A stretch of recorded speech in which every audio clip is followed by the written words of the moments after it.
Olá, bom dia, porque é sábado de manhã e estou bué, tipo, cheia de energia. Sempre. Os fins de semana de manhã geralmente são a minha melhor altura do dia de toda a semana, principalmente sábado. Então, claro que estou aqui sentada a gravar o podcast. E hoje venho trazer aqui um amados do.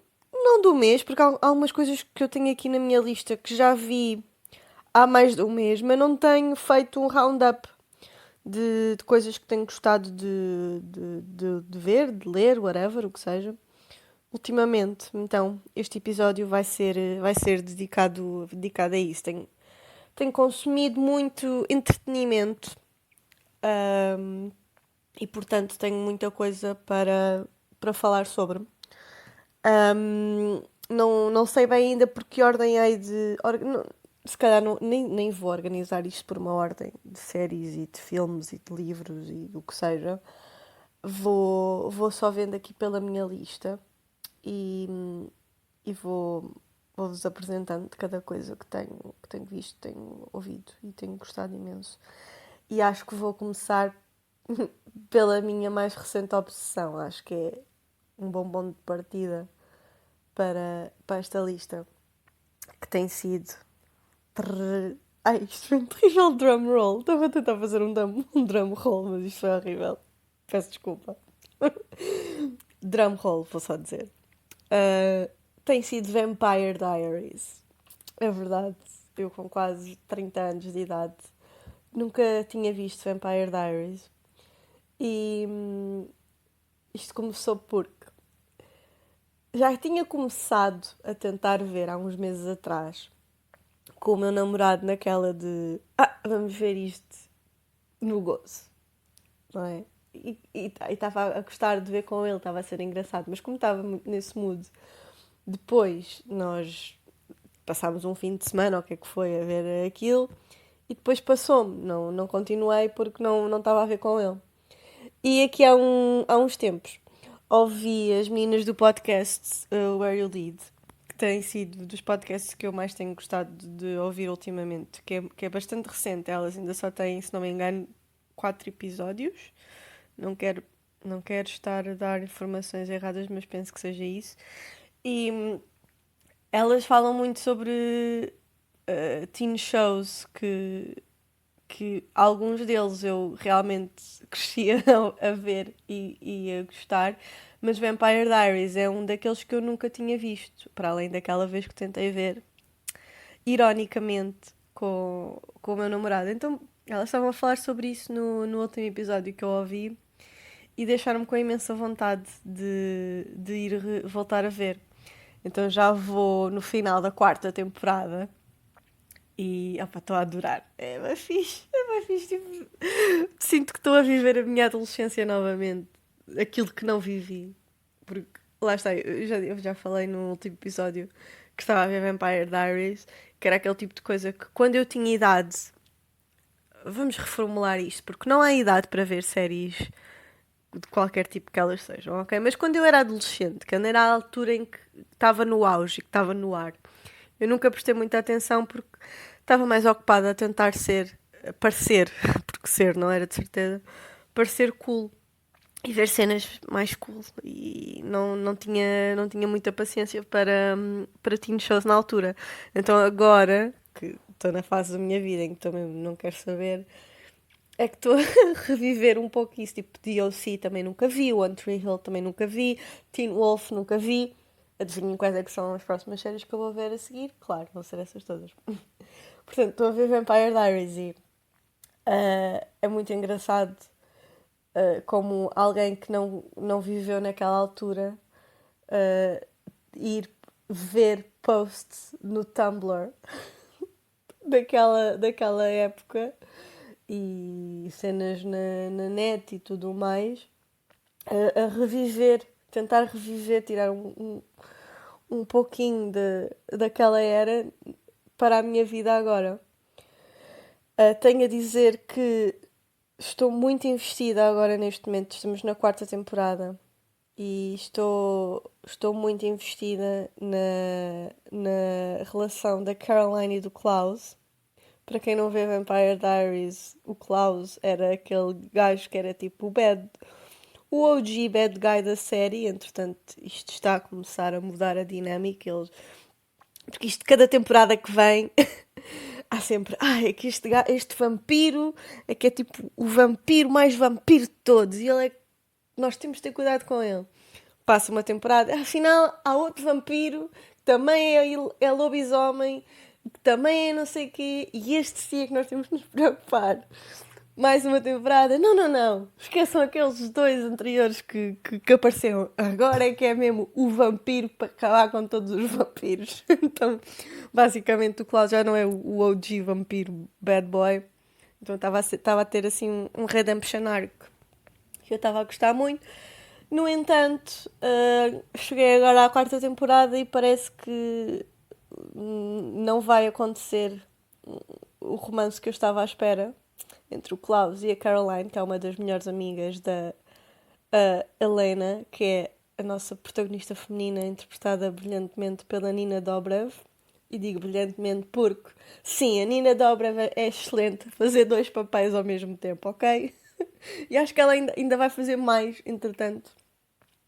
É a mesma atriz a fazer dois papéis diferentes. E ela é muito boa, ok? Sim. Eu acho que para uma série da CW, acho que ela é bastante boa, ok? Don't come at me. E estava bem interessada nessa plotline. Confesso que continuo, apesar de já ter passado a fase de Stefan e Helena. Isto é um triângulo amoroso. Se calhar passo a explicar. Que é os irmãos Salvatore, Stefan e Damon e Helena Gilbert, humana, no meio deles os dois, lutar por os seus sentimentos com ambos os irmãos. Pronto. E ao início, o primeiro por quem ela se apaixonou era o Stefan, que é o meu favorito. Eu sei que é controverso, porque a maioria das pessoas é toda Damon e Helena, Damon e Helena. Eu já vou na quarta temporada, quase na quinta, e continuo a não entender porque é que as pessoas gostam daquela relação. Ok, whatever. Sejam vocês mesmos, mas para mim continua a ser Helena e Stefan. Tenho muita pena que, entretanto, claro, já me fui spoiler de tudo o que acontece daqui para a frente e já sei que eles não acabam juntos. Se ainda não viram a série, desculpem, pronto, olhem, acabei de spoiler para vocês também. Se bem que eu devido que haja muita gente que esteja a ouvir isto. Primeiro, devido que haja muita gente que esteja a ouvir isto. Segundo, devido que haja muita gente que esteja a ouvir isto e que vá ver Vampire Diaries e queira saber que eu spoilei que Stephanie e Helena não acabam um com o outro, whatever. Mas eu, pessoalmente, fiquei muito triste de saber isto. Mas, no entanto, estou a continuar a ver. Estou a gostar muito. Tem sido a minha maior companhia no home office. Isto porque ainda continuo a trabalhar maioritariamente de casa. E então tem sido o que tenho visto. E tem sido uma obsessão. Todo passo as minhas manhãs, as minhas tardes a ver Vampire Diaries. E brevemente vou chegar ao fim. E vou passar para outra opção de teen show, de certeza. Ainda não estou bem. Não sei se vou ver Teen Wolf a seguir ou One Tree Hill. Se calhar vejo só ambos. Não sei, vamos ver, mas esses estão no topo da minha lista. E pronto. Acho que começamos bem aqui com um TV show teen drama da CW de vampiros, não é? Ótima recomendação. Mas outra coisa que mais recentemente fui ver ao cinema e adorei. E fui ver a semana passada e esta semana não posso ir outra vez ao cinema porque... Ai, esperem, tenho aqui... Ok, estava a ver as minhas notificações se tinha mensagens do trabalho, porque estou a trabalhar este fim de semana e então não me dá muito jeito ir ao cinema, mas no próximo já fiz planos comigo mesma para ir ver outra vez o Multiverse of Madness, novo filme do Doctor Strange, que para mim, destes últimos filmes que saíram da nova fase da Marvel, desde o Endgame, acho que é o melhor, pessoalmente. Uh, e acho que é o melhor exatamente porque foge um pouco. Quer dizer, é um filme da Marvel, não é? Eles acabam por estar todos interligados uns com os outros, porque a história maior vai sempre ser o fio que une todos os filmes. No entanto, eu acho que de todos os que saíram até agora, este é o que tem um vínculo não, uma footprint do realizador, que neste caso é o Sam Raimi, que foi o realizador dos primeiros 3 filmes do Spider-Man, aqueles dos originais da Sony, que muita gente odeia, muita gente ama. Eu era daquelas pessoas que odiava até ver recentemente e ficar, isto é incrível e eu quero mais filmes assim. E então adorei ver o Multiverse of Madness porque tem muita identidade própria. É, se cresceram a ver esses filmes do Spider-Man, do Sam Raimi, o Sam Raimi é um realizador que vem do género de terror. Ele fez o Evil Dead, fez. Estou-me a esquecer dos outros, mas pronto, ele basicamente a trademark dele é esse tipo de filmes. E inclusive o ator principal do Evil Dead faz cameos em todos os filmes do Spider-Man e este Doctor Strange não é exceção e tem uma das melhores cameos de todos os filmes em que ele já fez cameos no Sam Raimi. Gosto muito da cameo neste. E gosto que, apesar de lá estar, de ser um filme da Marvel, que precisa de ter aquele elo de ligação com todos os outros filmes, é muito singular. Basicamente o plot disto não é muito interessante. Doctor Strange, Stephen Strange, vê-se a lidar com as consequências de ter mexido com o multiverso no último filme do Spider-Man. Lá está tudo ligado com filmes anteriores e parece que nesta fase a grande cena vai ser o multiverso. Está feito o setup para que seja isso que vai acontecer. Então ele agora tem que lidar com as consequências de ter mexido com o multiverso e todos nós sabemos que quando se mexe com multiversos, shit happens, não é? E para além disso, tem que lidar não só com as consequências disso, como com as consequências de acho eu para mim, não é? A negligência que todos os Avengers fizeram da Wanda, não é? Porque fizeram com que podiam tipo, ter tirado um tempinho para checar se ela estava bem, coitada da rapariga, não é? Afinal de contas perdeu tanta coisa depois daquela batalha final com o Thanos e pronto, claro que mentalmente estava instável e se viram o WandaVision vão perceber em que é que essa instabilidade culminou e portanto ainda vamos lidar com essas consequências agora neste novo filme do Doctor Strange. A Elizabeth Olsen tem tipo a melhor performance dela de todos estes filmes da Marvel, deram-lhe mesmo tempo e espaço para ela brilhar. E as influências, lá está, as influências do horror neste filme são muito marcantes e especialmente na personagem da Wanda, gostei imenso.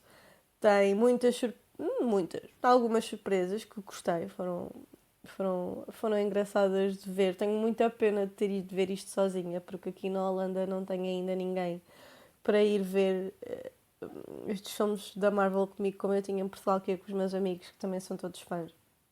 E era bem fixe podermos comentar certas coisas e rirmos do que se estava a passar e depois do filme, e agora não tenho isso, então houve ali muitas partes durante o filme em que eu estava só a rir-me sozinha, a pensar, fogo, quem me dera que o meu namorado estivesse aqui ao pé de mim, ou que tivesse os meus amigos aqui ao pé de mim para podermos rir disto juntos. Perdão, desculpem. E então tive um pouco de pena de ter ido ver sozinha, mas gostei imenso. O estilo do Sam Raimi é incrível. Adorei. Havia partes ali em que eu sentia que estava a ver throwbacks ao Spider-Man de 2001 e porque lá está, porque tem muita identidade dele ali demarcada e isso é incrível de ver. Se são fãs daqueles filmes do Spider-Man, os originais, o 1, o 2 e o 3 da Sony. Acho que vão gostar deste Doctor Strange. Se não, tenho muita pena que não apreciem, porque acho que é muito fixe ver no MCU filmes que saem um pouco estilisticamente falando do padrão. É muito interessante e gostei muito disso. E acho que vou repetir. O próximo fim de semana acho que vou ver outra vez, porque gostei mesmo muito. Acho que é o meu favorito. Apesar do Spider-Man No Way Home ter sido, nostalgicamente falando, muito bom, este é muito bom, diria melhor, por outras razões. Então recomendo imenso. Se são fãs ou se não são fãs, tipo, catch up, porque acho que é uma cena muito fixe termos. As pessoas adoram mandar vir com filmes de super-heróis, mas eu acho que é muito fixe termos isto. Estamos a viver nesta era também. Eu percebo e subscrevo muitas das críticas que são feitas, nomeadamente ao facto de filmes mais pequenos e mais. Não com um budget tão grande perderem espaço nas salas de cinema para dar lugar a estes filmes maiores. Completamente subscrevo. No entanto, acho que também é muito fixe estarmos a viver nesta era em que, sei lá, como tínhamos aqueles grandes franchises nos anos 80, que hoje em dia não temos tanto. O MCU, os filmes do MCU, acho que são um pouco paralelos a isso e acho que é muito fixe termos todos os anos aquela ansiedade por ser um novo e estar tudo interligado e encontrar os easter eggs e as cenas após os créditos que nos dão uma hint do que é que vem a seguir. Eu acho que é muito fixe e acho que às vezes as pessoas têm que ser um pouco menos cínicas no que toca aos filmes de super-heróis, porque são universos incríveis e super recheados, porque são baseados em livros de banda desenhada que têm anos e anos, décadas de histórias para contar e personagens com imensos arcos diferentes para explorar, e eu acho que isso é muito fixe de ver no ecrã. Depois do Multiverse of Madness, outra coisa que gostei muito de ver recentemente no cinema foi o Unbearable Weight of Massive Talent. É verdade, Nicolas Cage parece que está de volta a fazer filmes como deve ser. E este filme é interessante porque basicamente o plot é o Nicolas Cage a fazer dele próprio e numa fase da sua carreira em que as coisas não estão a correr muito bem, então ele não pode ser tão seletivo com os projetos que escolhe. E então uma das coisas que ele precisa de fazer é dinheiro e para conseguir ganhar dinheiro tem que às vezes fazer trabalhos dos quais não se orgulham muito, e neste caso o plot do filme ele é contratado para ir à festa de anos de um milionário interpretado pelo Pedro Pascal, que também é absolutamente incrível, e pronto, shenanigans ensue, não é? Como devem imaginar, Nicolas Cage a fazer dele próprio é sempre bem entertaining. E neste caso, ele e o Pedro Pascal fazem uma dupla muito, muito engraçada. Eu gostava mesmo de os ver a fazer mais coisas juntos, porque eles têm uma boa química um com o outro. E o Nicolas Cage consegue fazer com que interpretar-se a si próprio não seja uma coisa over the top, porque ele próprio já é uma personagem over the top, mas não é over the top o suficiente para ser engraçado neste filme. Acho que, para além dele, a única pessoa que conseguiu fazer isso na perfeição foi o John Malkovich, no Being John Malkovich. Aquela self-deprecating look a ele próprio. E é muito fixe, é muito entertaining. Não é... Em termos de performance, outro filme que eu vi este mês não, no mês passado, do Nicolas Cage, que aí sim podemos dizer que, ok, ele está de volta à forma dele e a fazer filmes que se sente que ele realmente quer saber daquilo que está a fazer, é o Pig. Pig tem um plot muito semelhante. Não sei se já viram o John Wick, basicamente um homem a matar não sei quantas pessoas e ir atrás delas porque lhe roubaram o cão. No Pig, neste caso, o Nicolas Cage faz isto porque roubam-lhe o seu porco, eh, que ele amava imenso. Razão pela qual, se querem saber porque é que ele era tão apegado ao porco, bem, vejam o filme, não é? Mas o próprio Nicolas Cage diz que esse é o papel que ele tem mais orgulho de ter feito recentemente. E é muito bom o filme. Gostei muito de o ver no registro dramático novamente. Eu sou aquela pessoa que se me perguntassem há, sei lá, 10 anos o que é que eu achava do Nicolas Cage, eu diria que achava. Ai, o Nicolas Cage, aquele gajo que só faz filmes de merda. Eu não entendia. A minha amiga Carolina é super fã. E eu ficava tipo, Carolina, porquê é que tu gostas tanto deste gajo? Eu não entendo. E passado 10 anos, finalmente comecei a entender. E sou fã. Sou totalmente, subscrevo totalmente tudo aquilo que ela alguma vez me disse sobre Nicolas Cage. Sim, ele é incrível. E não só é incrível como ator, como acho que traz um pouco daquilo que todos sentimos falta em estrelas de cinema, que é aquela quirkiness, aquela.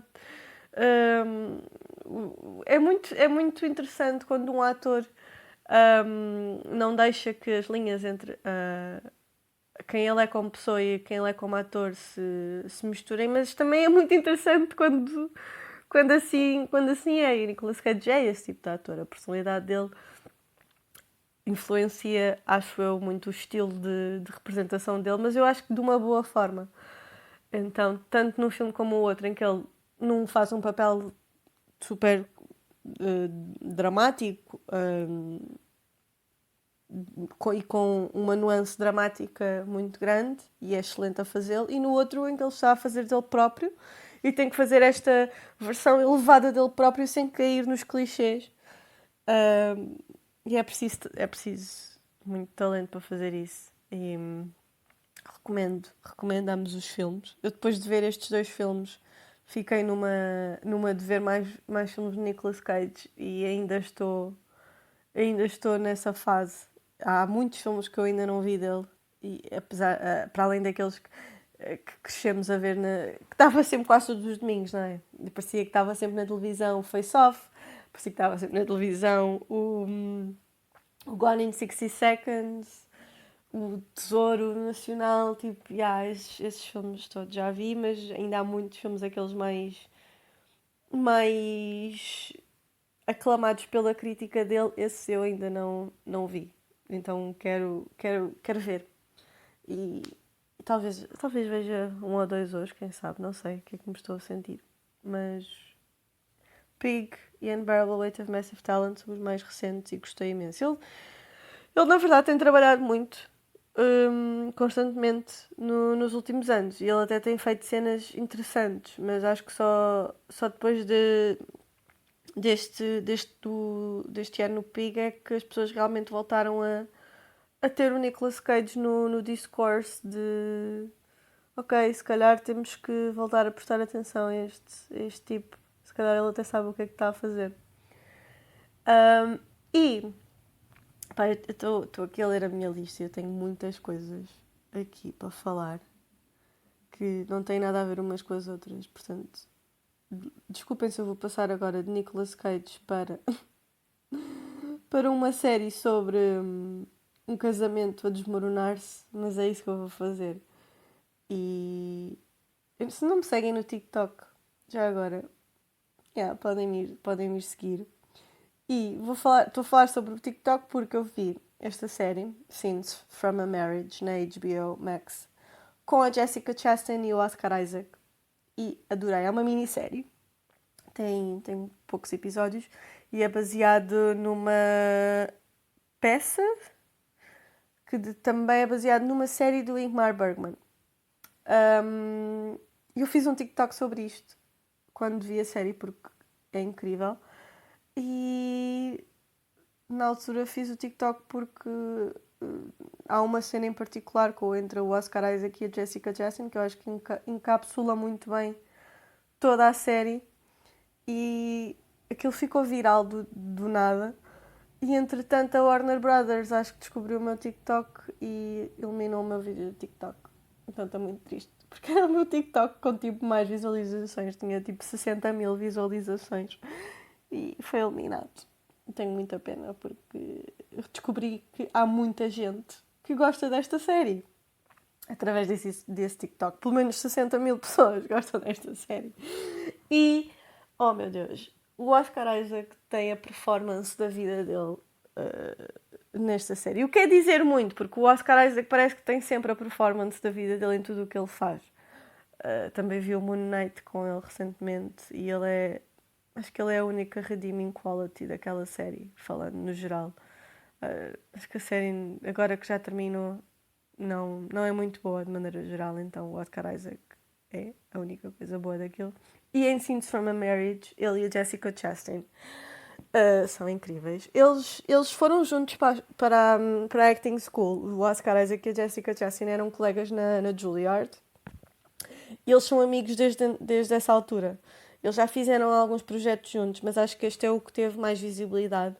Opa, e dá mesmo para ver quando duas pessoas clicam como artistas. E eles são essa dupla. A série é sobre um casal que está casado há alguns anos e que, devido à infidelidade dela, começam a averiguar como proceder no processo de divórcio. E depois isto é um processo que se arrasta durante alguns anos. E é tão cru e tão real a forma como eles abordam a codependência dele para com ela e a falta de comunicação que existe naquela relação que leva eventualmente a que se desmorone. E é muito... o diálogo é incrível, as performances são incríveis e uma pessoa não consegue não continuar a ver. Eu vi aquilo numa noite, numa noite fiquei a ver a série e fiquei totalmente abesbílica depois de terminar. Eu não sei se abesbílica quer dizer aquilo que eu acho que quer dizer, mas vamos ignorar esse facto. E há só uma coisa naquela série. A série é perfeita, totalmente do início ao fim, mas há uma coisa que me incomodou, que eu, a partir do segundo episódio, quando comecei a perceber que era uma coisa que ocorria em todos eles, comecei a skipar à frente, porque eu não queria ver. Porque a série é tão boa e leva-nos tão de repente para aquele mundo daquelas duas pessoas que eu não sei porque é que eles fizeram isto. Quer dizer, já vi explicações online do porquê, mas continuo a discordar. Acho que ficava muito melhor sem. Que é, os primeiros minutos da série são sempre os atores a preparar-se para a performance. Ou seja, no primeiro episódio nós estamos a seguir a Jessica Chastain como Jessica Chastain a preparar-se para interpretar a cena e depois começa a ação e nós vemos o processo desde a ação até eles começarem a performance. E no segundo episódio estamos a seguir o Oscar Isaac a preparar-se para se deitar na cama para a cena em que está na cama com a esposa, a falar. E eu achei isto tão... Tipo, tira-nos tanto da envoltura da cena que estamos a ver, que eu ao segundo episódio pensei, ok, já percebi que isto vai acontecer daqui para a frente, então vou só passar à frente, porque eu não quero ver os atores... Ou seja, quando eu estou muito investida numa série, eu quero ficar investida no make-believe, não quero ver o processo que levou àquele ponto. Tipo, consigo fazer isso depois de terminar a série, porque fico muito interessada em saber mais sobre, mas durante a série, no próprio episódio, acho que ficou tão estranho. Eu não consigo entender porque é que eles fizeram aquela escolha criativamente. Mas se ignorar isso, a série é perfeita. E depois fiquei a pensar em como eu realmente tenho uma queda para dramas sobre relações a despedaçarem-se. Um dos meus filmes favoritos que vi há uns anos e que desde então não consegui rever, porque também atores diferentes, realizador diferente, tudo diferente, mas sinto que é muito semelhante a esta série, que é o Blue Valentine, com o Ryan Gosling e a Michelle Williams. Um, e eu realmente acho que eu gosto mesmo muito de ver filmes e séries sobre esta temática. Eu não sei porque outro dos meus filmes favoritos é o Before Midnight, que é o terceiro na trilogia dos Befores, Before Sunrise, Before Sunset, Before Midnight, que segue o Ethan Hawke e a Julie Delpy como um casal, desde o momento em que eles se conhecem até ao Before Midnight, lá está, que é o filme em que o casamento começa a ter problemas e eles discutem a toda a hora. Eu não sei porque eu gosto tanto disto, mas realmente é um tema que me atrai e então acho que foi por isso também que gostei tanto desta série.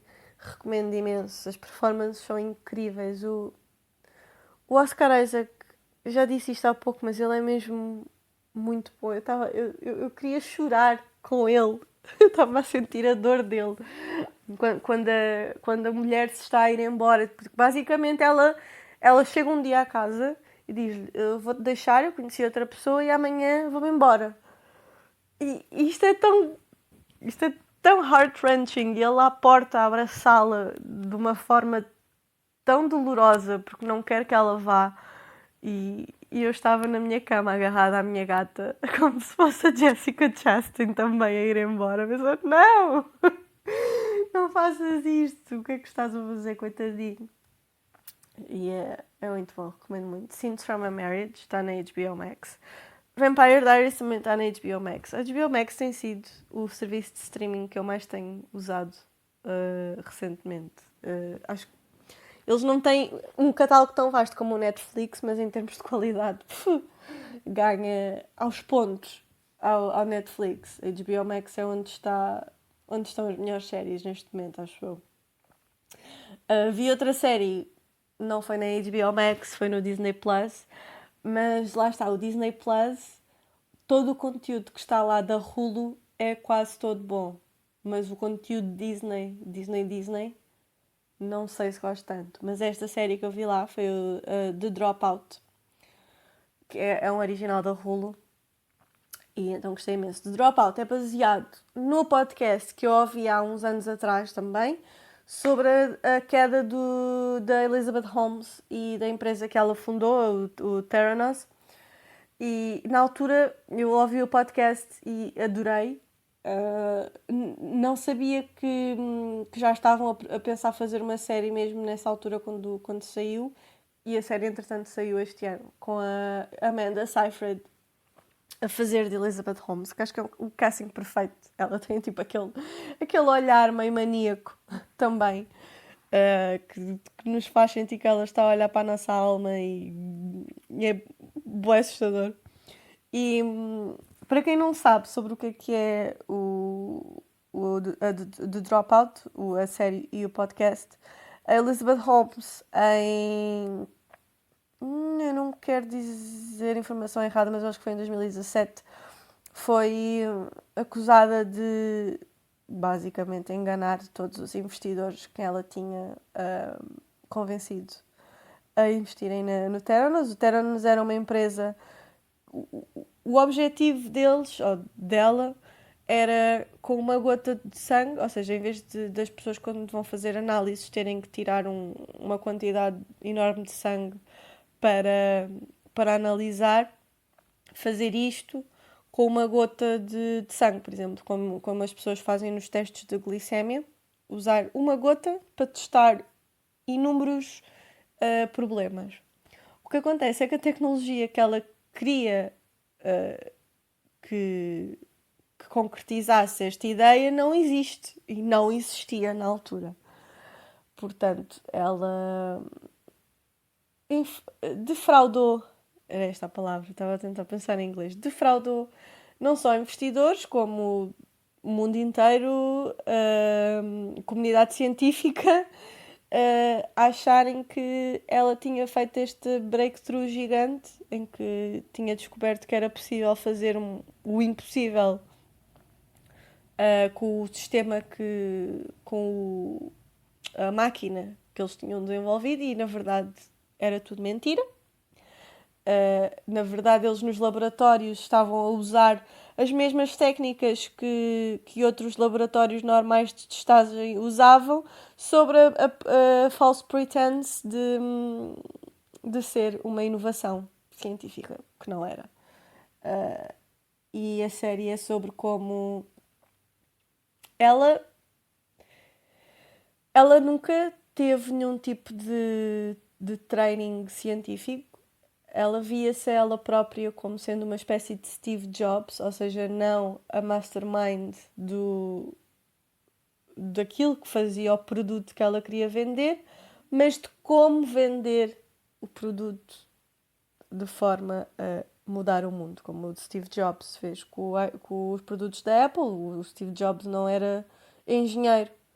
Quem era o responsável por toda aquela parte que realmente era criar os produtos da Apple era o parceiro dele, o Steve Wozniak. E a Elizabeth Holmes via-se ela própria como sendo uma espécie de Steve Jobs moderno. Moderno? Steve Jobs já é moderno o suficiente, mas pronto, um Steve Jobs para a comunidade médica e científica, apesar de ela própria não ter nenhum tipo de credenciais nessa área. E o que fez com que ela queria tanto que a ideia dela se concretizasse, no entanto ela não fazia ideia do que é que era necessário cientificamente para fazer com que isso acontecesse, o que levou a que, apesar de as pessoas que realmente sabiam aquilo que estavam a fazer, os cientistas que trabalhavam no laboratório com ela dizerem isto não é possível fazer e todos os testes que temos estado a fazer durante estes anos todos não estão a resultar, tens que ou parar de fazer isto ou ser honesta com os teus investidores e com as pessoas a quem estás a usar como cobaias nesta experimentação em massa, porque depois aquilo acabou por também ser vendido o protótipo da máquina para ser usado naquelas lojas que eles lá na América têm, no Walgreens. E ela começou realmente a fazer testes em pessoas reais e foi aí que shit hits the fan, não é? As pessoas que trabalhavam na empresa começaram a pensar, ok, uma coisa é estarmos aqui a enganar milionários a investir na empresa para continuarmos a avançar a nossa research para se calhar chegar ao ponto em que queremos chegar. Outra coisa é estarmos a defraudar pessoas a sério e pôr vidas em risco. E foi aí que os whistleblowers da Theranos decidiram que seria a coisa certa a fazer, era fazer o grande público conhecer, saber o que se estava a passar. Ela passou de ser capa da Time e ter uma fortuna avaliada em bilhões para ter zero, porque tudo aquilo que ela tinha estava investido em stock da Theranos e a Theranos foi à falência.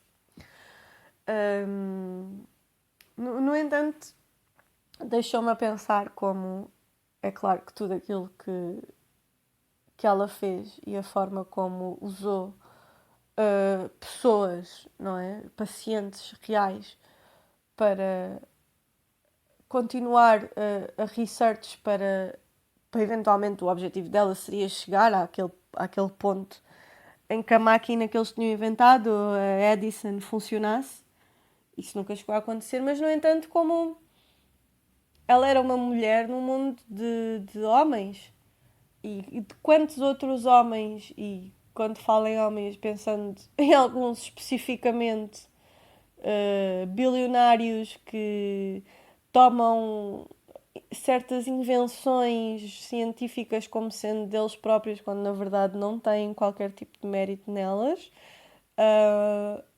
mas que são aplaudidos e continuam a defraudar toda a gente e ninguém faz nada sobre isso, da mesma forma que fizeram com a Elizabeth Holmes. Claro que bem feito, obviamente. Claro que sim. Ela merece ser condenada e pelas vidas que colocou em risco, porque estava a certo ponto de colocar vidas em risco, que era a saúde das pessoas com quem ela estava a mexer. No entanto, temos um... Não vou dizer nomes, mas temos... Não sei para que é que estou aqui armada em esperta. Tipo, não vou dizer nomes, como se o Elon Musk fosse ouvir o meu podcast. Não é? Que... Não sei se não serão tão ou mais preocupantes do que a Elizabeth Holmes e, no entanto, continuei a comprar o Twitter à vontade sem realmente ter as credenciais to back it up e apostar tudo em stocks de uma empresa que também tem colocado as vidas de pessoas em risco, apesar de não ser tão widely reported, tem-no feito. E gostava de ver o mesmo tipo de public outrage e de media slaying como vimos com a Elizabeth Holmes, que o merece totalmente. Mas pronto, só fazer aqui. Ai, desculpem, o paralelo de como, mesmo para fraudsters, a misoginia é real. E mulheres ainda são tratadas de forma diferente que homens a fazerem a mesma coisa. Elon Musk, Tindler, Swindlers da vida e afins. Mas pronto, isso se calhar é assunto para outro episódio. The Dropout é uma ótima série e o podcast acho que é ainda melhor, é muito detalhado, é muito engaging a forma como eles apresentam todo o caso, e acho que se viram a série e têm curiosidade de ir ouvir o podcast é uma boa combinação, ou vice-versa, se ouvirem o podcast e irem ver a série. Já estou aqui a planear não, a assumir que a Amanda Seyfried vai com certeza ser nomeada para um Emmy, pelo menos, pelo papel dela. Acho que ela é excelente. A voz de Elizabeth Holmes está ótima. A progressão com que ela o faz, porque a própria Elizabeth Holmes, segundo pessoas que a conheciam, aquela voz, a voz trademark dela, a voz grossa que ela tinha, também não foi uma coisa com que ela cresceu com. Foi uma coisa que ela foi desenvolvendo ao longo do tempo, conforme foi ficando mais e mais poderosa no mundo de negócios em que vivia, que era muito dominado por homens, e como uma forma de autodefesa e de sentir que a voz dela era ouvida numa sala em que eram só homens e que queria ser levada a sério e não como uma rapariga gira, loira e tal, que estava aqui a tentar criar uma empresa. E a Amanda Seyfried faz um ótimo trabalho a fazer essa progressão. Nós vemos, à medida que o tempo vai passando, como ela foi criando aquela persona que depois culminou na imagem famosa que temos da Elizabeth Holmes. E passando aqui, se calhar, para uma série mais calminha, uma coisa assim para aquecer o coração, porque às vezes também precisamos disso. Eu preciso disso a toda a hora. Eu preciso de uma sériezinha fofinha para ver todas as semanas. E então, o mais recente que vi foi Heartstopper. E, pá, é tão fofinho. É mesmo aquela série para estar a ver no sábado durante o dia todo, sentado no sofá com uma mantinha. É sobre um romance. Portanto, quem não gosta de romances. E, acho que teve tanto sucesso que provavelmente vai ser renovado. Eu espero que sim, porque uma coisa que a série tem é que, apesar de termos muito interesse nas personagens principais, que são o Nick e o Charlie, também temos muito interesse em ver o que é que os amigos deles, as personagens secundárias, estão a fazer, porque são tão ou mais interessantes do que eles. Então eu espero que essa segunda temporada venha focar-se mais nas personagens secundárias. Mas falando agora nesta primeira, Heartstopper é baseado numa série de banda desenhada que eu desconhecia que existia. A minha amiga Soraya apresentou-me à série, obrigada já agora. Eu não li ainda, mas tenho curiosidade em ler. E é sobre dois rapazes no liceu que se apaixonam. E é um romance entre eles os dois. Um deles já vive assumidamente como gay há alguns anos, apesar de, durante a série, percebermos que até ele chegar àquele ponto não foi assim tão fácil, se bem quando nós somos apresentados à personagem, logo no início ele já está numa fase em que está completamente à vontade com quem ele é e apaixona-se por um rapaz que ainda está a descobrir a sua sexualidade, o Nick, e que é tido como o poster boy da heterossexualidade na escola. Ele joga na equipa de... Ai, não é lacrosse, mas é um daqueles desportos também super private school boy. Eu não me lembro agora qual é. E eles apaixonam-se. Ao início, claro que o Nick ainda está a descobrir a sua sexualidade. Ele não sabe ainda bem como rotular aquilo que sente. Acaba por descobrir que, após investigar, é uma cena ótima que tem, que é ele escrever no Google Am I gay? E eu estava a ver aquela cena e estava a pensar que aquilo é tão real. Quantos de nós, pessoas queer, gays, o que seja, eu pessoalmente, identificando-me como uma pessoa queer, pansexual mais especificamente, já fiz aquilo. E estava a ver e estava a pensar, uau, isto é tão realista, o ir procurar à net. O que é que eu sou? Tipo, qual é o rótulo que eu hei de dar a mim própria? Porque os meus sentimentos estão todos lá e eu preciso de dar um nome a isto. E aquela cena dele a procurar se era gay e depois a investigar, a pesquisar mais sobre o assunto e a chegar à conclusão que gosta tanto de rapazes como de raparigas e assume-se como bissexual. E tem uma cena muito, muito querida, que é ele a falar com a mãe, que é interpretada pela Olivia Colman, a explicar que é bissexual e que descobriu agora que estava apaixonado por um rapaz. Continua a sentir-se atraído por raparigas, mas está apaixonado pelo Charlie.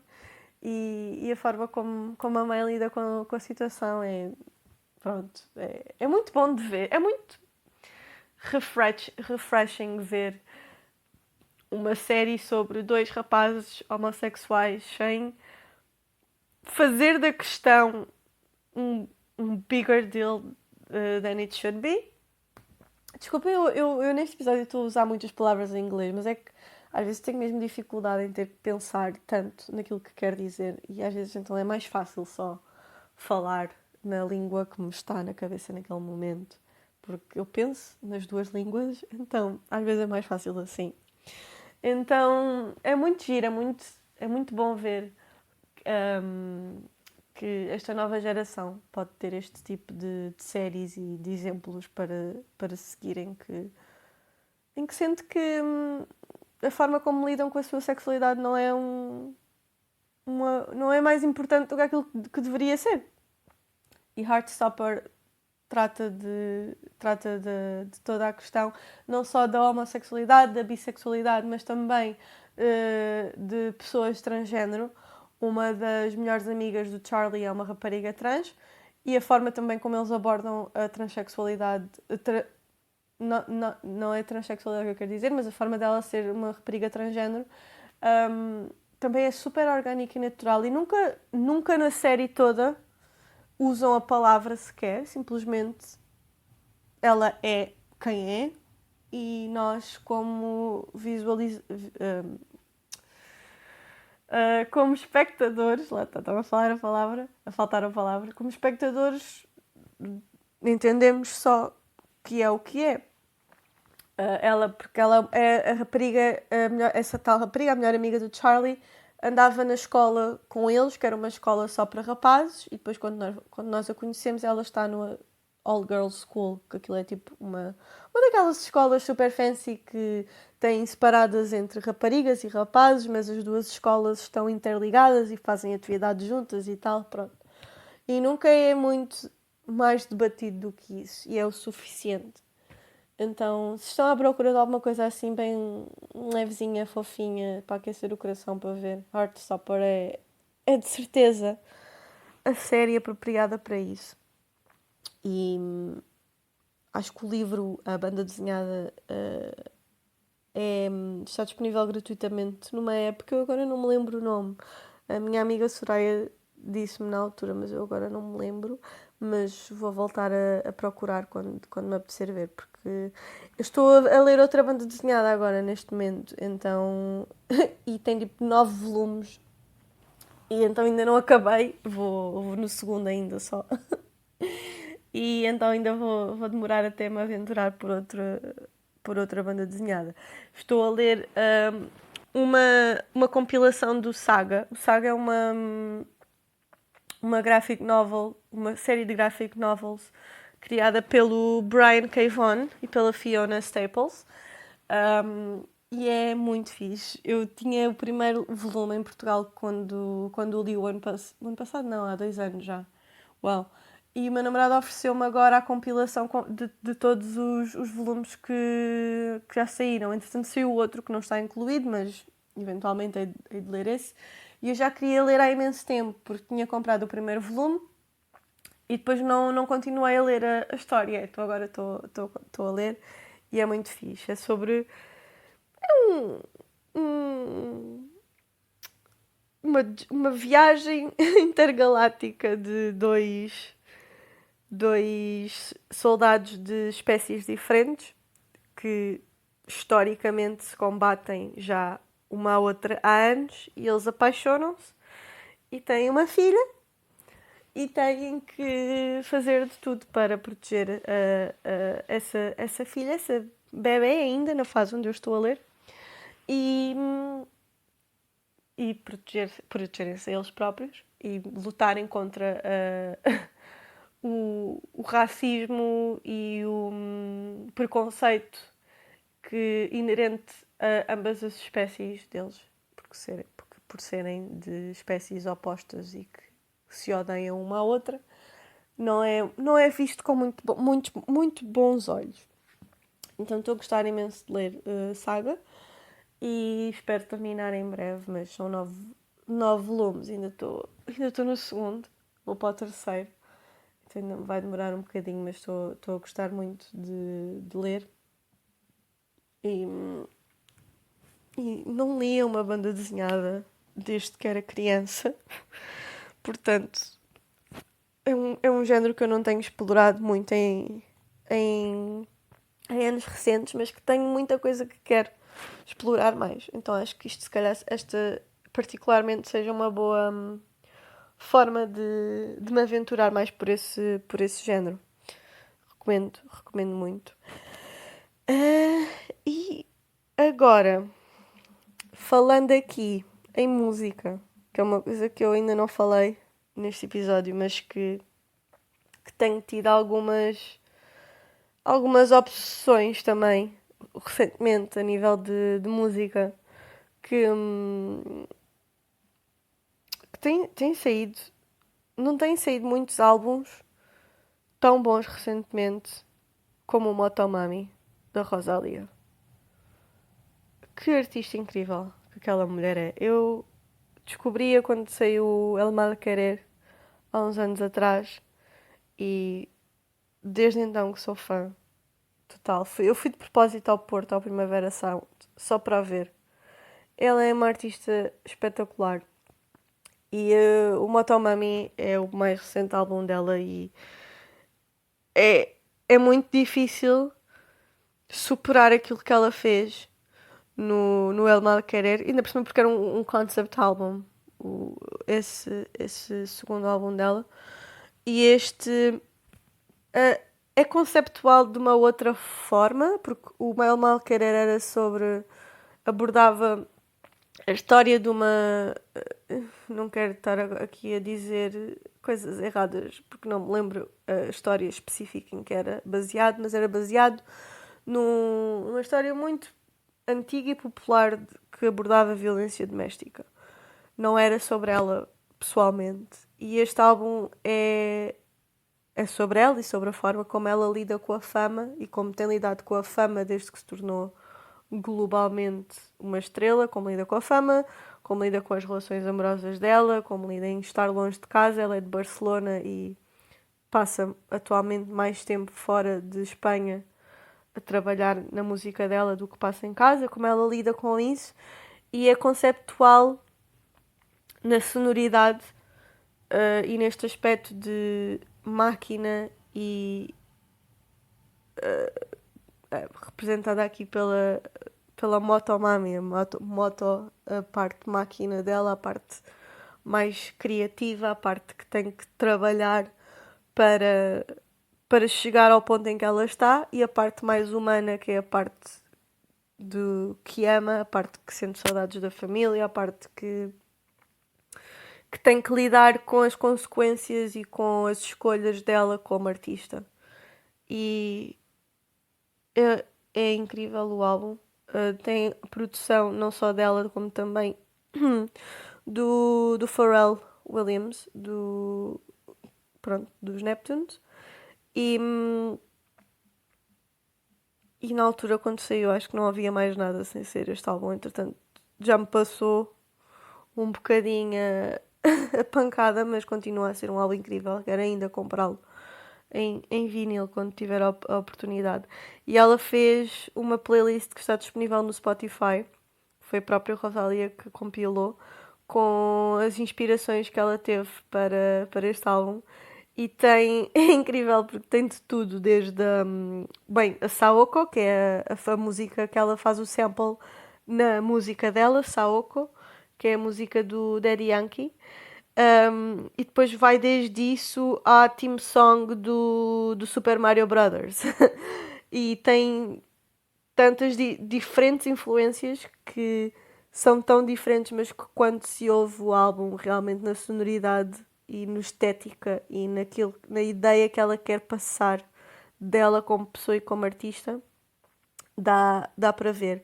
E uma coisa que eu gostei imenso neste álbum é a forma como ela está tão em contacto com a própria sexualidade e com ela própria como uma mulher que se sente confortável na própria pele e na sexualidade dela. Há uma música no álbum que se chama Hentai, que na altura, quando foi divulgada a letra, lembro-me de ver imensos grupos de pessoas a falar terrivelmente mal daquela letra e de como este álbum ia ser um flop, e aquela letra era exemplo disso. E quando a música saiu, é agora um dos highlights do álbum, porque ela tornou uma letra tão sexual, explicitamente sexual, quase tão explícita como, sei lá, um rap da Nicki Minaj, o que seja, mas como é um estilo, no rap nós estamos habituados a ouvir este tipo de abordagem e não numa artista como a Rosalia, mas ela torna aquilo uma balada tão querida, tão romântica, mas tão sexualmente explícita, e é uma combinação que não estamos à espera e é absolutamente incrível. Portanto, adorei Motomami. E depois do Motomami, eu estava tão na minha fase de ouvir mais música latina e descobri o Setangana. Setangana é um rapper, artista madrileno que também já trabalhou com a Rosalia, e eu não sabia muito do trabalho dele a solo e fiquei completamente rendida. A solo, pronto, sozinho, não é? Ele tem, tem dois álbuns, se não me engano, deixa-me confirmar, que não quer dizer, não, tem três álbuns. Uh, Três álbuns e o mais recente saiu este ano. Tem quatro álbuns, sim. Eu ainda só ouvi dois, o El Madrileño e El Madrileño La Sobremesa. Então, esses são os dois que me ficaram. Saiu em 2021 e o outro em 2022. E é a única coisa que eu quero ouvir este verão inteiro. é Setangana. Só quero ouvir Setangana. Quero, quero ir sair para um rooftop, quero ir dançar, quero estar a beber um cocktail e ouvir Setangana. É a minha vibe este verão. É a minha vibe e gosto muito. E isso descobri também por ter estado tão investida na música da Rosalía e ainda bem que descobri, porque é das melhores coisas que eu ouvi recentemente. E também falando ainda em artistas latinos, a minha outra artista favorita, mais recentemente, tem sido a Karol G. Karol G, colombiana, artista pop completa. Vi o set dela no stream do YouTube do Coachella e é maravilhosa. Acho que não podem dormir mais na Karol G porque ela é das melhores coisas que está atualmente na pop latina. E também gostava de a ver ao vivo, era capaz de ir ver ao vivo sozinha, tal como fui ver a Rosalia ao Primavera Sound. Yep, estou neste nível de obsessão, é incrível. Karol G. Karol G que tem uma das músicas que mais me faz sentir poderosa e, sabem, aquele na minha In My Feelings, estão a ver? Bichota, que é slang colombiano para. Eu quero dizer isto corretamente porque não quero estar a induzir ninguém em erro, mas bichota quer dizer uma pessoa que se sente empowered, não é? Uma pessoa tem autoconfiança, não é? Bichota, me sinto bichota. Então, aquela música tem sido já há alguns meses. Foi a primeira música que eu ouvi dela, para além da Tusa, com a Nicki Minaj. E essa música desde então tem sido a minha soundtrack sempre que eu me quero sentir badass, uma bad bitch. É a bichota da Karol G. E o álbum dela também é incrível. O mais recente álbum que ela lançou chama-se, deixem-me ter a certeza que estou a dizer isto corretamente. Ai, porque eu.